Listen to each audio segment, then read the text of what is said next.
Welcome again to my world. I'm your host, Kevin Rutherford. It is Thursday, September 7th. We are here live. I'm not sure what happened that first time. I did an open. I don't think anybody was hearing me. I had an audio issue over here. My phone just did not want to reconnect. But here we are. Looks like everything's working the way it's supposed to. So we're going to get to some calls. It is a free-for-all in this first hour. Phone lines are open. Go ahead and jump in and join us, 855-950-3835. I started talking about the economy in general.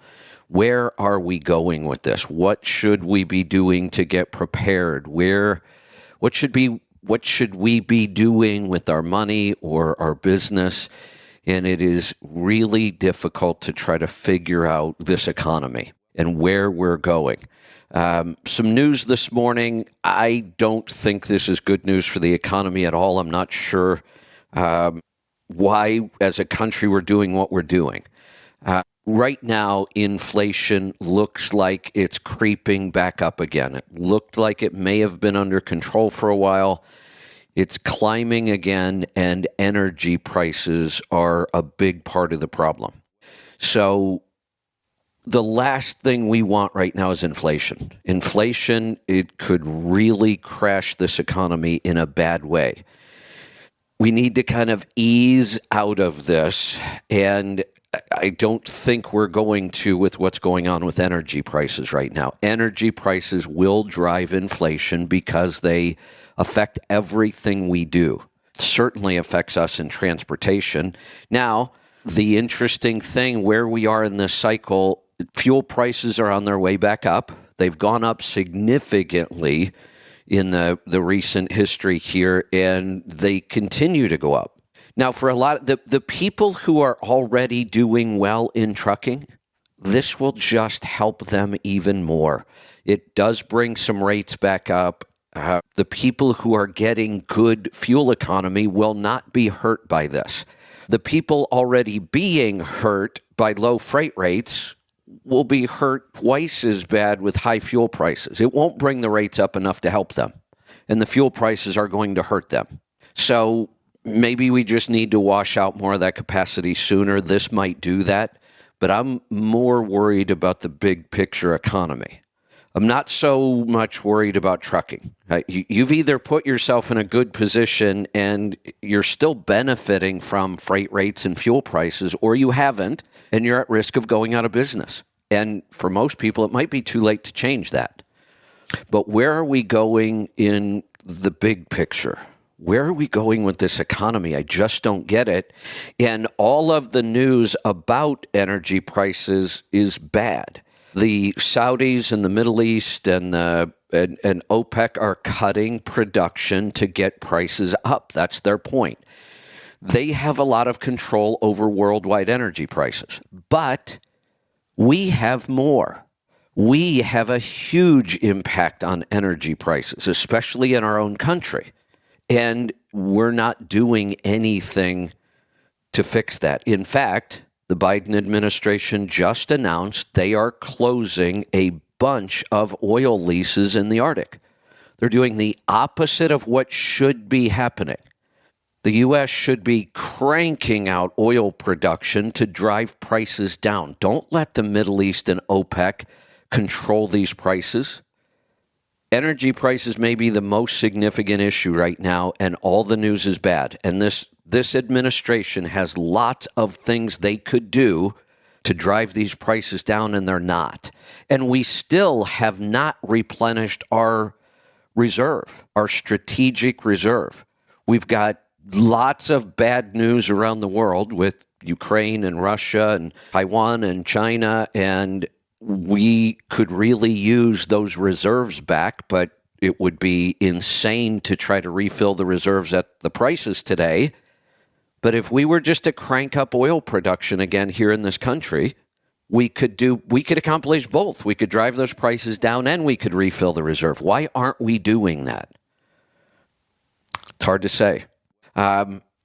Since there is so little about the economy that's making any sense and nothing really looks like it's good news right now, It really is a time to double down on the things you can control.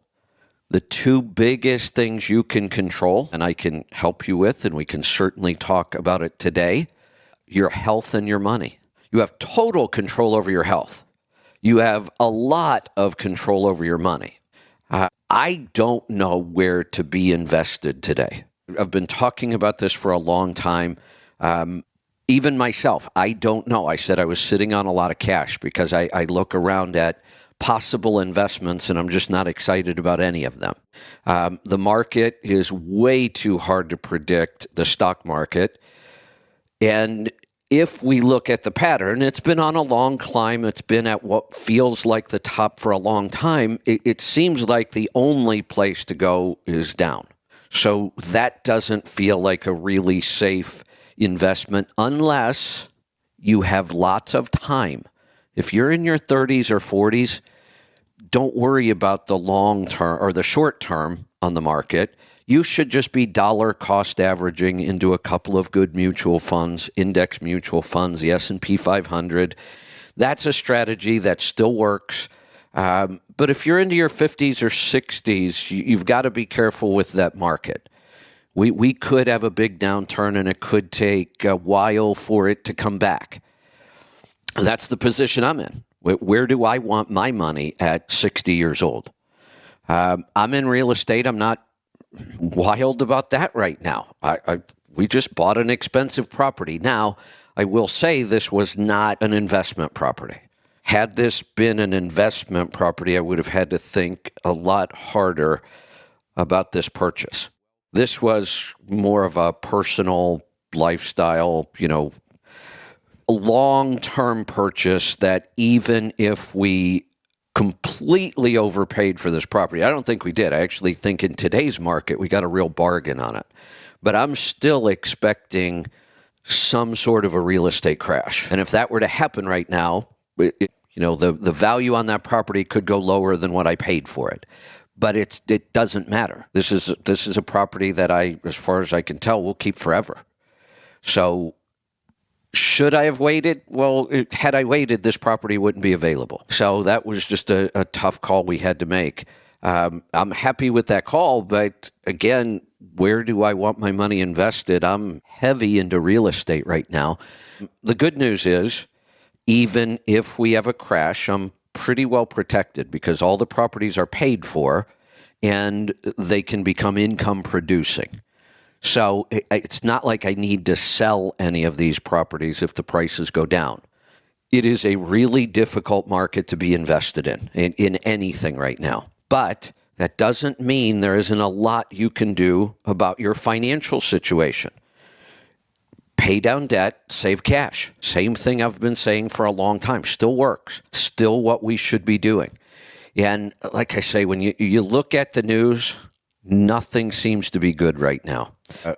You really have to focus on what you can control. Money and health are the two big ones. Total control over your health, and you have a lot of control over your money. And I would focus on those two things. And other than that, just watch. It is so hard to figure out what's going on. We've got an election year coming up. It's like we're always in an election cycle these days, but we do have an election year coming up here pretty quickly. And it's probably the wildest, election cycle I've ever seen by far. Who knows what's going to happen with that? We have COVID coming back. I know a lot of people who are sick right now. Something is going around and people are getting sick. I do have to say, if I think about this, I believe everybody I know that got sick is also vaccinated. And there seems to be even the CDC has come out and said, if you're vaccinated, you're actually at a higher risk. They're bringing out a new vaccine, though. Should be out sometime this month. I watched something this morning, and they were saying if you aren't up to date on the old stuff, the old vaccines, the old boosters, if you're not up to date, you should go get those. Then they made it even more confusing because they said, well, but if you do get them right now and we bring out the new vaccine in a couple of weeks, then you're going to have to wait till you can get the new vaccine. What a mess. There's an awful lot of people that are buying right back into this again. Masks, vaccines. Is this really coming back? Are we going to go through this again? It's going to be a very, very different scenario this time from what I'm hearing from people and how I feel. I'm not complying with anything this time. Nothing. And I think a lot of people feel that way. I didn't think we would have to be concerned about this again with the economy, but we may have to. All we can do is wait and see. The big message, control what you can control, because so much of our world seems to be out of our control. This may not be a big deal for a lot of people, but what just happened with the January 6th protester getting 22 years in prison. And Liberty Safe, I actually own a Liberty Safe. Ironic that the company's named Liberty. Gave somebody's gun safe information, the unlock codes, to the FBI. I have a real problem with that. There was a lot of pressure put on Liberty Safe, and I did get an email from them telling me there is a method now that I can use to opt out of their system that stores my information. Now, their claim, and I get it, it actually made sense. That's why I did it. If you ever lose your access code to your safe, you're going to have a real problem. They're designed so you can't get into them easily. And without that code, it would be difficult, and you'd probably have to destroy the safe, the lock anyway, to get into it. So it seemed like a good idea. Let the company store my information for me. And of course, I have it stored, but, never hurts to have plan B and C, except I now know that they may share that information with the government or somebody else. Who knows? So I'm going to opt out of that system. I'll just make sure I have several ways to safely store my information. This whole idea of what we've gone through in the last couple of years with government colluding with big corporations and big tech, Liberty Safe isn't really big tech, but this is just really scary. That we have government and big industry. Talk about collusion. In this industry, we're worried about, brokers and carriers colluding. That's never going to happen. There's too many players. But we absolutely know that the government has colluded with big social media companies in ways that are illegal. And it doesn't look like that's stopping. A lot of stuff out of our control. Focus on what you have control over. If you have any questions, we can talk about that. Let's get to some phone calls. This hour's going by fast. Let's go to South Carolina. Terrence, welcome. What's up, Kevin? I'm glad I got the two things I have questions about. So starting off with my first question, what the bond, that one, you can only buy $10,000 right from the government. I forgot how that works. The problem with those is they've been pretty volatile lately. They change pricing constantly. There was a time last year where they were really attractive because of their rate. You can only buy so much a year per person. And a lot of people were saying, look, if you're looking for a place to park some cash, this is a pretty decent return. I don't know why everybody got so excited over it. It was just, one more tool to use. And honestly, even if it's one of the better deals going on, I'm just not sure I want my money with the government anymore.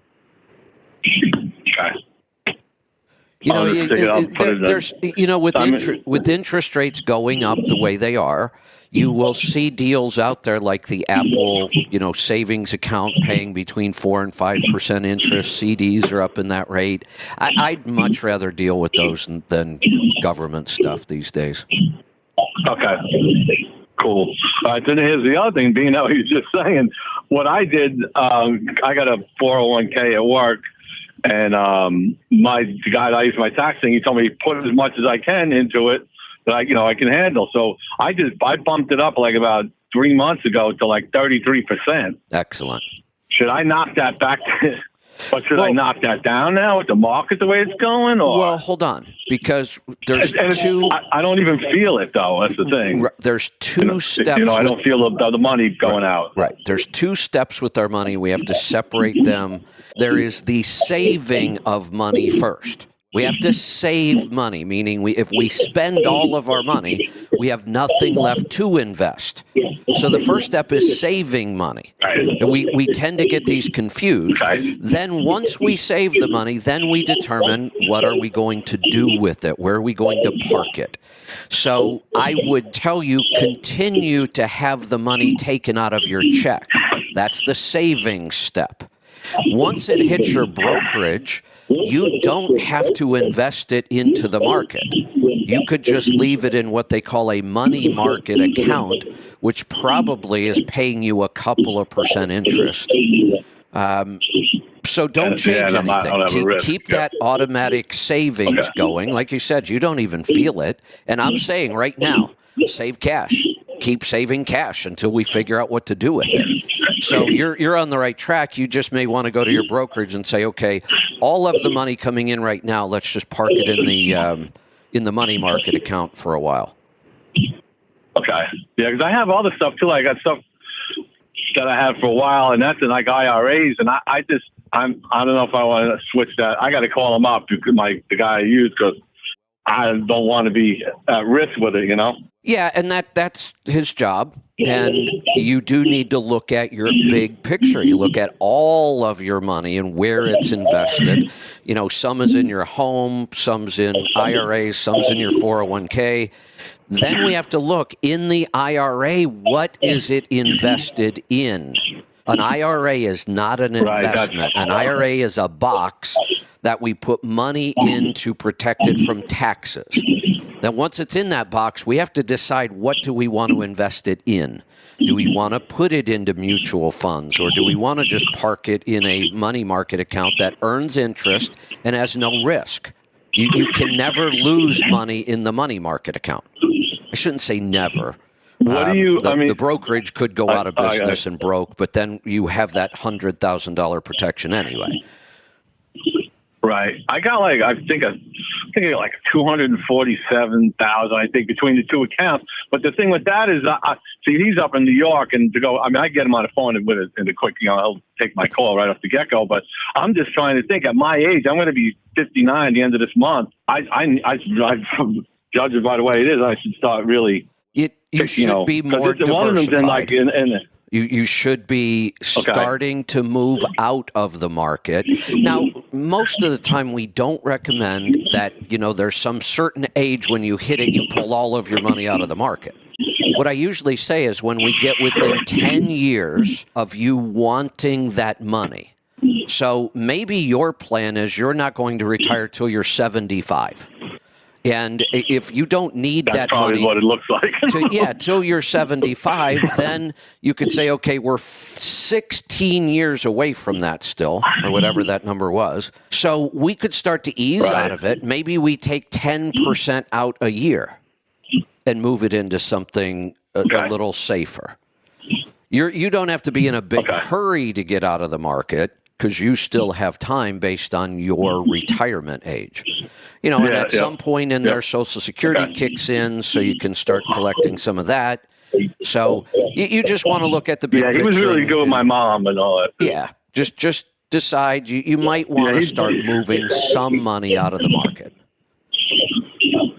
Yeah, I got to get a hold of him, because he did really well. My mom worked till she was 80. And worked 5 nights a week. I mean, she worked 5 days a week at night as a nurse.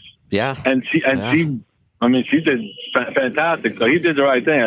I started getting worried once I started seeing all this crap. That's why I asked about that bond. But I'll get with him and figure all that out. So now my other health question is, with the X3 bar. So I got the long bar, and so now I'm doing my bench presses, and I'm on the gray bar, I guess the third band. Okay. And I'm pumping out like 30 of those easily. And I shouldn't say easily. The last few ones, I'm pushing it to the, to the extreme. So I was like, you know what? I'm going to try the big band. So this morning I did the big band, and that band is Oh, it's stout. is tough. It's stout. So there's two options here. I got like Two options Okay. on how we want to do this. I tend to jump to the bigger band sooner, and we're supposed to be Okay. able to get 15, but so what if I can only get 8? Tomorrow or next week, I'll probably able to get 9. And then in a couple weeks, I'll probably able to get 10 or 11. And pretty soon, I'll be doing 15. I tend to make that jump sooner and just do less reps until I start to get stronger.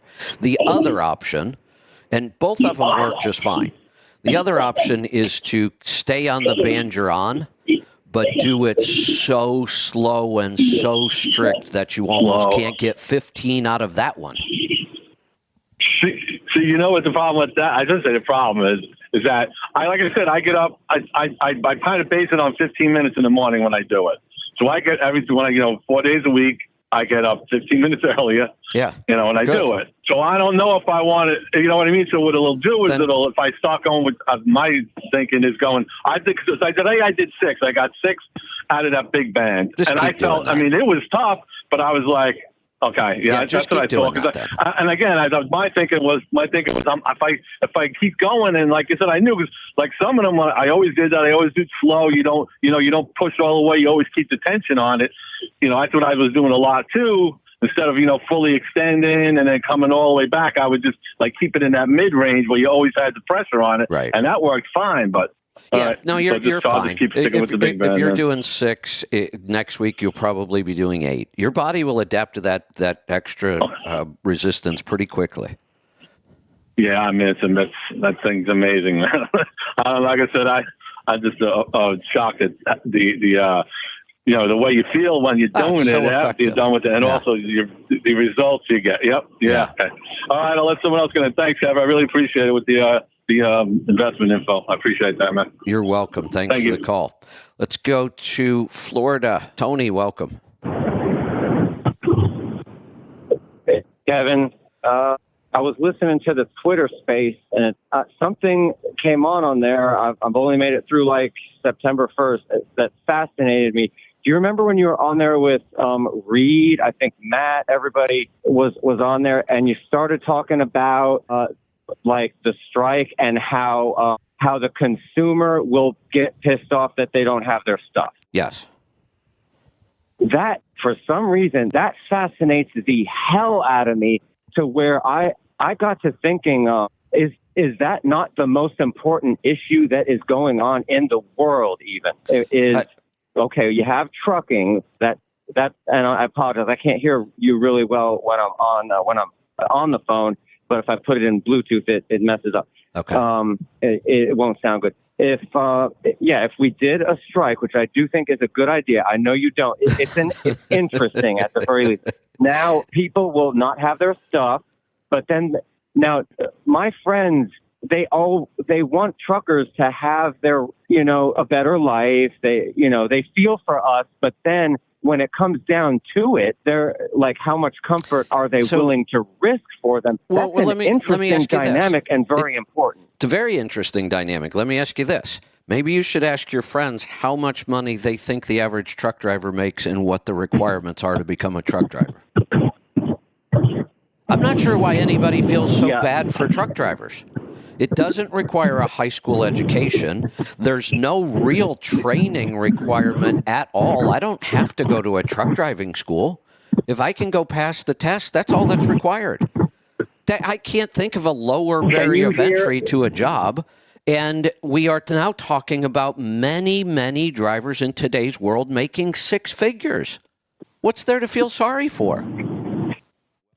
Is there a lot of feedback right now on my line? No, it sounds okay. Sounds okay. Okay. Well, I actually know an ER physician. She's pretty high up in the world, and she actually made this statement, which is interesting. When she drives on the road, she thinks that people that do that for a profession should have an own lane for themselves. Oh, where there's please. no other. And how did she make it through medical school? Why would you say that? How could somebody so ignorant make it through medical school? That is because we're going to add let me millions of miles of road just so we have a truck lane? My God, the country is $32 trillion in debt. What the hell is she thinking? Hang on, this is good. The reason she said that was because she was sick as a doctor. She was sick of ER coming in that's not ER. It's kind of the same principle about how we have to deal with four-wheelers cutting in and out. Whenever I complain about that, she would give us a full lane just for ourselves instead of not use the left lane. Like maybe the left lane should be only for trucks. But think about the implications of trying to add another lane to our entire highway system. Come on. Add a lane. That lane that's already there that we're not allowed to use. How about that's for us? Why? Anyway, that's why? Not Seriously, what I wanted to call it. 90. Let's think about it. Anybody that drives a truck knows that well over 90% of the time we're on the road, traffic's not even an issue. It's the other 10%. Wow, I'm really good at pushing your buttons, aren't I? When you get down into the cities and where you're delivering, yeah, traffic can be an issue, no doubt. But 90% of the time we're out on the highway. And we've only got 2 lanes in most of those places, and now you're going to say cars can't be in the left lane? What a disaster. No, I'm not saying any of that. I'm not saying any of that at all. I'm just saying, I'm trying to say that the consumer does feel for us on some level. Well, then this dynamic when it comes to a strike. But most of them are so misinformed, like this lady. They don't have a clue what they're talking about. If that's her solution, then we don't need their opinion. They're so uninformed or misinformed. Now, to go back to the public and their perception of us, if you strike, they will be pissed off. They will not feel sorry for us whatsoever once they start to suffer from any kind of a shutdown. And a shutdown isn't going to do a thing anyway. Every time I hear this shutdown, my first question is, what are you trying to accomplish? Give me one specific thing you want to accomplish with this shutdown, and I get either crickets and the deer in the headlight look. They have no idea. They haven't even thought about it. Or they have a list of 37 demands. I just think it's fascinating how all of a sudden the people that are for us that want to help, then when we actually try to do something, they're gone.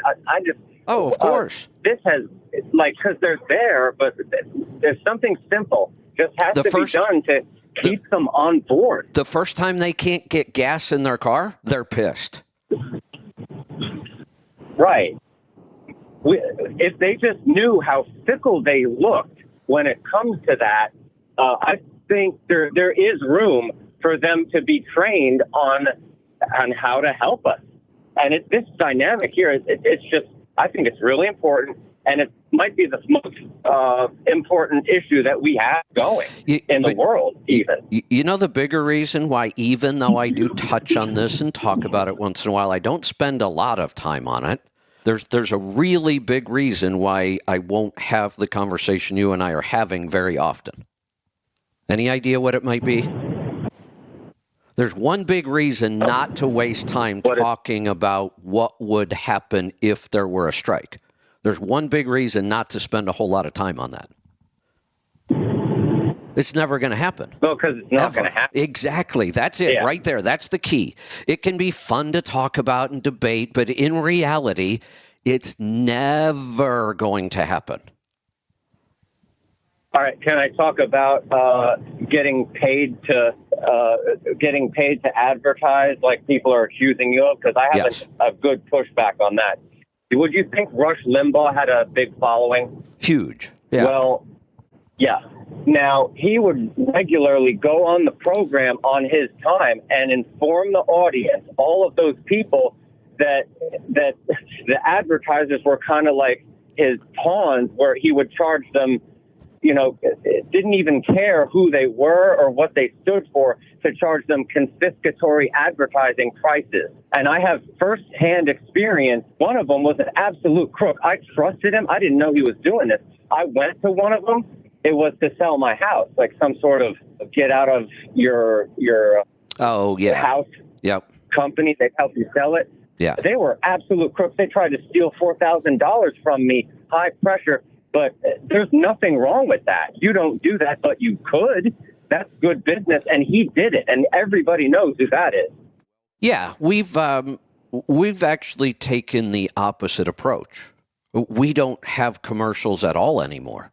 I mean, we don't really have sponsors. Nobody pays me to be mentioned on this show.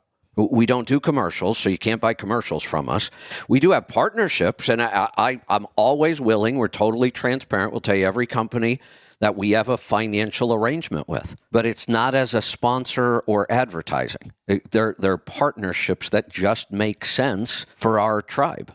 And we manage those projects and partnerships, and we charge companies to be a part of that. And we've always been transparent about that. If anybody wants to know if somebody's paying me, just ask.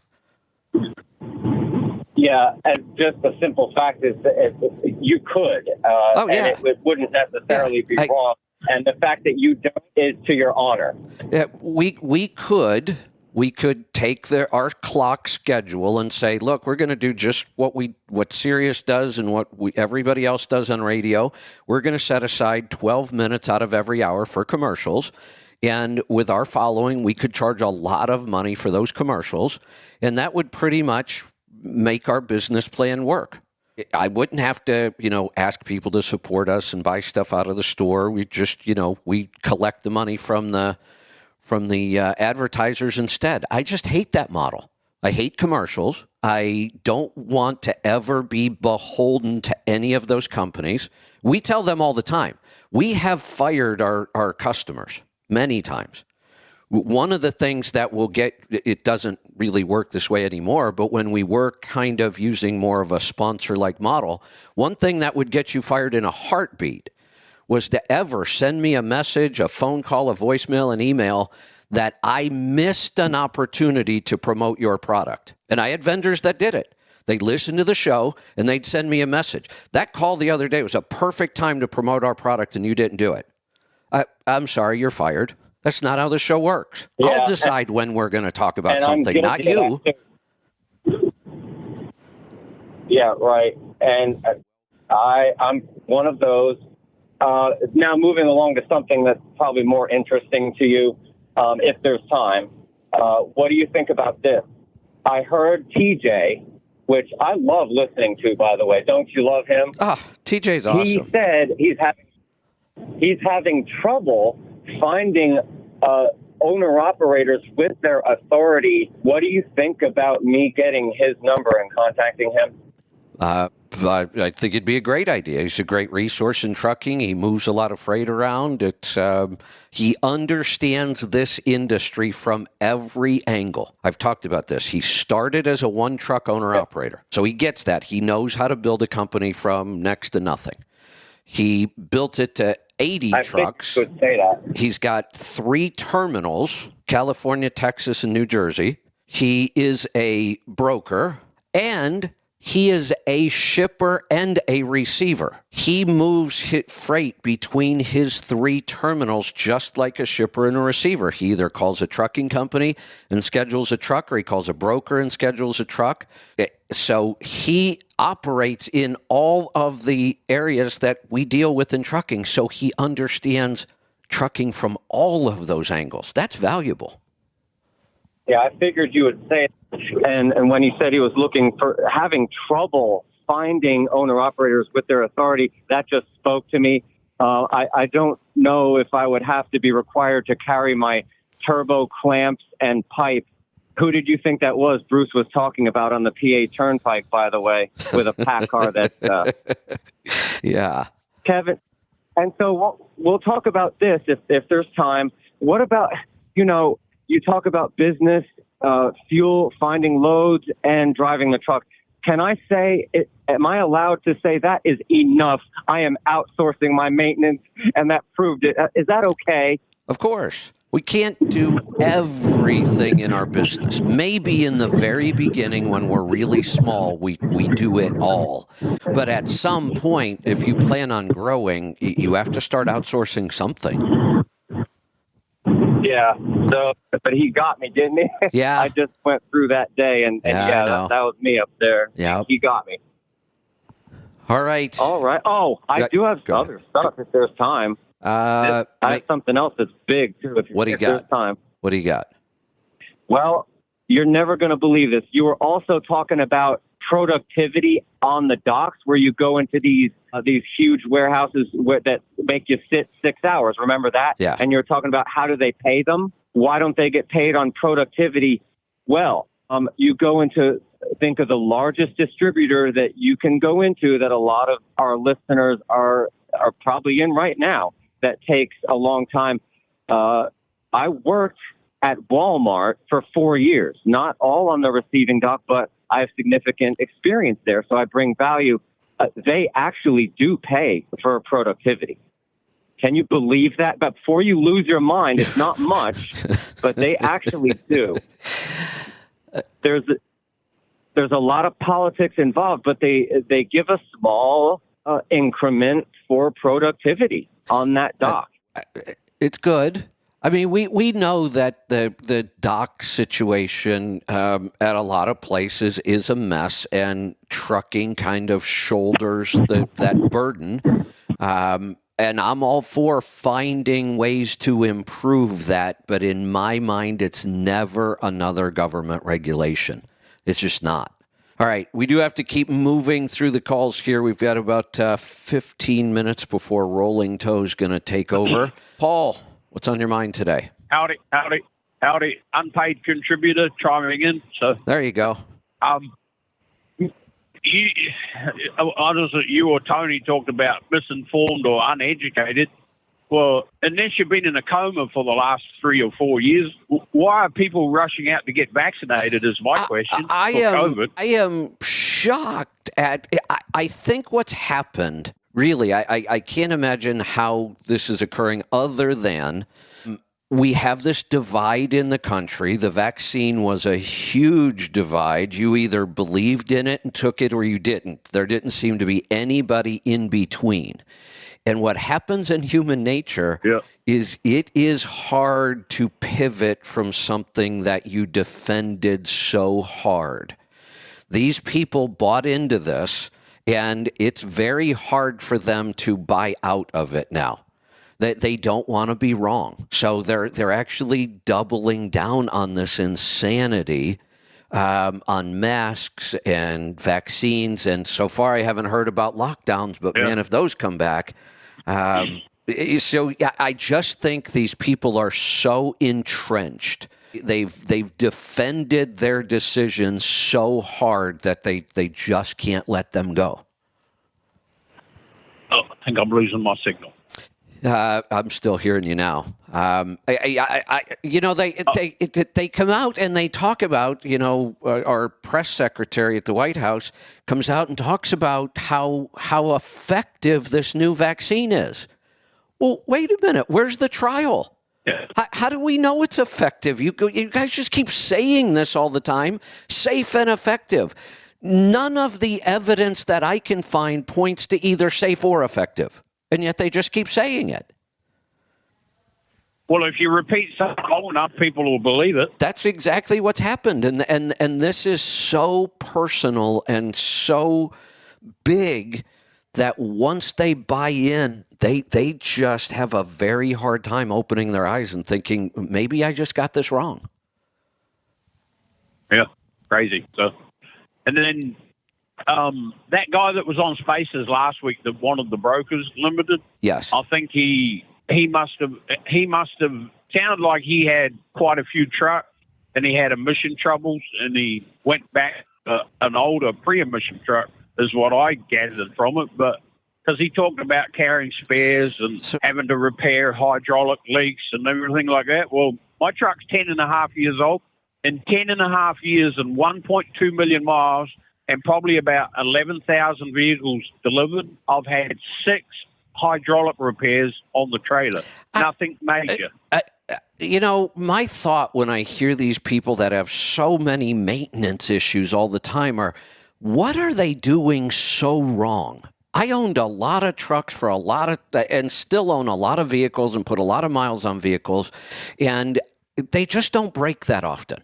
The one exception was the last trip on my coach, and I think I figured out what this issue is with that. But all the trucks that I had million-plus mile, maintenance was just not a big issue. Well, my maintenance cost is not cheap, but it's not very often I got to make the call and say, someone's going to have to come and get this load because I need the tow truck to come and get me, or I'm in the... Yeah, it's gotten expensive. Once this year, it's gotten a little harder to get into shops, but it still should not be a big problem in your operation. Yeah. Right, I'll let someone else get in, so... All right. Fun. Thanks for the call. We could probably squeeze one or two more calls in if you want to jump in right now. We're going to go to Kansas this time. Bob, welcome. Hey, Kevin. I just had a quick... The guy earlier was talking about trucks going on strike and for low rates and why, trucking companies don't get paid or rates are so low. But, I think it has something in what, all of the argument about the brokers and stuff like that. But it's just... Are we that good at what we do? I mean, like the whole system, not just individual. Whether individuals are good at what they do, the whole entire shipping industry is, refined this down to such a good, system. And so it seems so easy. And you always talk about the race to the bottom on rates and stuff like that. But isn't that what it is? We just refined this so well that all of these individual people and you add in the equipment that they have and how well each piece of the puzzle works together. Isn't that the reason why rates are low? We're It's efficient. just because we're good at what we do? We're efficient. That's what we're supposed to be, too. Here's where I think the biggest problem comes in. I've been thinking about this a lot. Why are we so far apart on these issues in our industry? And I'm sure it happens in every industry. Why do we have this group or these groups or there's a mindset in trucking? And I consider it a victim mentality. And honestly, I think the biggest spreader of that victim mentality in our industry has been OOIDA. Their whole model forever is everybody's out to screw you as an owner, operator, and a driver. Join us and we'll screw them back. That seems to be all they ever talk about are problems, and there never seems to be a lot of solutions. And their only solution, again, seems to be lobbying the government. So I don't understand why people want to join groups. As a truck driver, as myself, I've always wanted to be on my own. I want to make my own decision. That's the reason I'm drawn to this business is because while I'm out on the road, I make my own decisions. And I don't want anybody speaking for me. Exactly. I don't want anybody or a group talking for me. Yeah, so here's where I think the problem comes in. I think our government indoctrination system, our school system, has been doing such a lousy job for decades of teaching the stuff we really should be learning.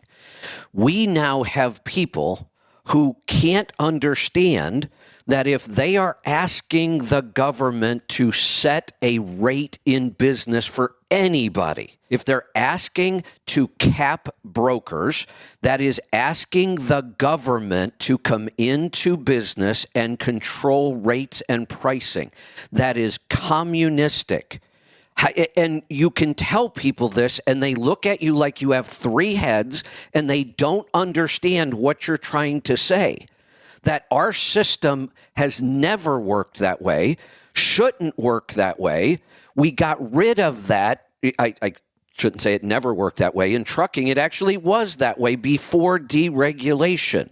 There was a reason why they did it back then. There was also a reason why they stopped doing it. That is not a free market, and it is the last thing we want.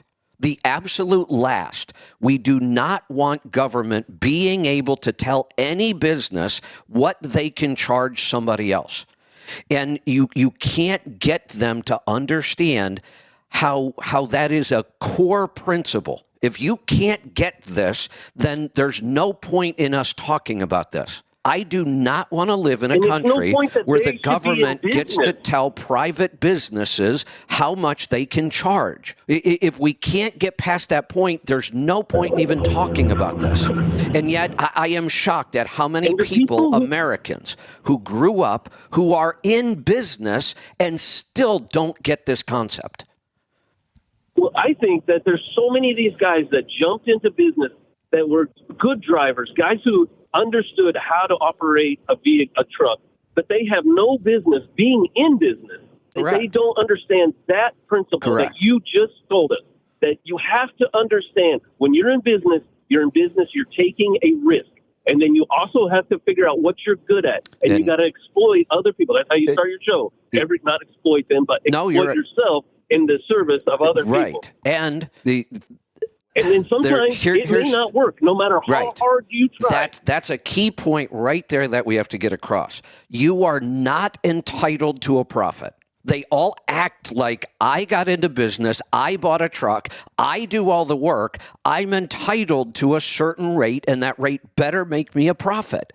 You have to drop that. You are not entitled to anything in business. You have to earn it all. Absolutely. Hey, Kevin, I got one more question. I know this is totally off, but today, I don't know if you'll talk to TJ or not, but one time he spoke about like the first iteration of your business and then the second iteration, and what worked in the first, part of your business life doesn't work in the second business part of your life. I'm not saying that I'm anything like TJ, but I feel like I'm moving into my second, stage of my business, and what's worked in my first stage isn't seeming to work. Like, I'm just a hardworking kid that loved trucks growing up my whole life. My dad was a truck driver. His dad was a truck driver, and I just loved it. And I've gotten into this little space where Let me tell you when it changes. I got companies that call me directly for jobs, and I've grown to like a 12 truck fleet that has 40 trailers. And what worked before, this hard work mentality, just nose to the grindstone, doesn't seem to work in this second stage of my business. And I was just curious about if you could speak to it or TJ could speak to it, how do you make that change in your own mind? I'm a guy that barely graduated high school. The only reason I've graduated high school is because my mom forced me to. But, I didn't go to college is what I'm saying. But, what works for me in my... So let me ask you real quick. Every day. Let me ask you real quick because I don't have a whole lot of time and I want to get to two more calls. Are you going to be on the Spaces today? No, I probably won't be, but I'll be listening. I'll for sure listen. So to move past where you are now does require a major change in the way you do business. May even require you to start hiring management people. Like in some cases, it might make sense to hire a CEO. Or there is another option. You can just stay this size and just manage the business just like you know how. That's really the decision we made. If we wanted to really grow our company and the potential was there to do it, I said, in order to do this successfully, I'd have to hire a CEO. I don't want to be the CEO. I don't want to spend my day managing people. And none of our owners want to be a CEO of a big company. So if we wanted to grow, we'd have to go hire somebody. And I just decided I don't want to grow that much. We can grow small, operating just the way we've always operated, and we'll grow over time, and that'll be fine. And that's just my decision. Like I said, we could go out and hire a management team and probably triple the size of the company in 3 or 4 years. I really don't want to. So the first thing you want to do is decide what you want your company to ultimately look like. Are you happy with where it is? Could you be happy with this for 10 years? Or do you really want to grow a large company? And if you want to grow a large company, that's when you're going to have to change what you do. Well, look, I never let my customers decide how my business is going to operate. Why would I do that?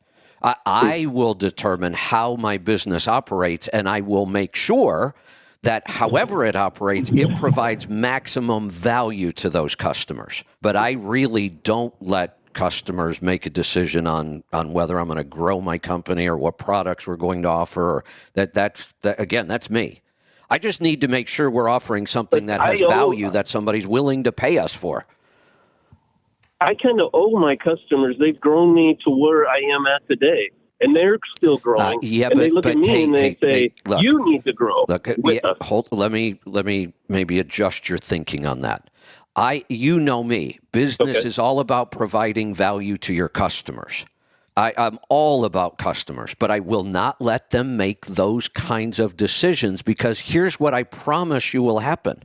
You will go out on a limb to make them happy, something they want. They will not reciprocate. There isn't that much loyalty in business. And even if there were, the people you're working with now might not be there next month. I've had this happen so many times. Management as a company changes, and everything about that relationship changes. So I will not let my customers say, you have to grow with us. No, I don't. I know that about my customer. I've been doing this for 20 years, and I felt I've grown to like 16 trucks, and then I had to cut back down because of the way the economy went, and now they want me to grow again. And I understand the up and down about it, but I don't. What I don't understand. Oh boy! Nope. Hey, Bob, hold on a second. Nobody is hearing you right now. I am having some real audio issues with my phone. Try now. I think I got it. Oh no! That's still. Hold on. It's still not working. Your audio is not coming through to the board. I'm going to cut you loose. We're coming up on the end here anyway. So. Yeah, I'm gonna cut you loose. Nobody can hear you. I think I'm just gonna wrap up the show because we're right at 9:00, and by the time I solve the technical problem, we'd have to end the show and start it over. So I'm gonna end this. We'll try to see if we can solve this audio issue. It's the same thing that happened at the beginning of the show, but I have no idea what's doing it. So we will. We'll get out of here, make room for Rolling Toe coming up here in about 5 minutes. Don't go away. Remember, this is a call-in show. Call them up, ask them questions. That's what we do here. And then we will see you after they're done on a space over on X. That should be somewhere around 10:15 or 10:30 or so, I'm thinking today. We will see you then. Be safe. Be profitable, be fit and healthy, always do the hard work and master the journey.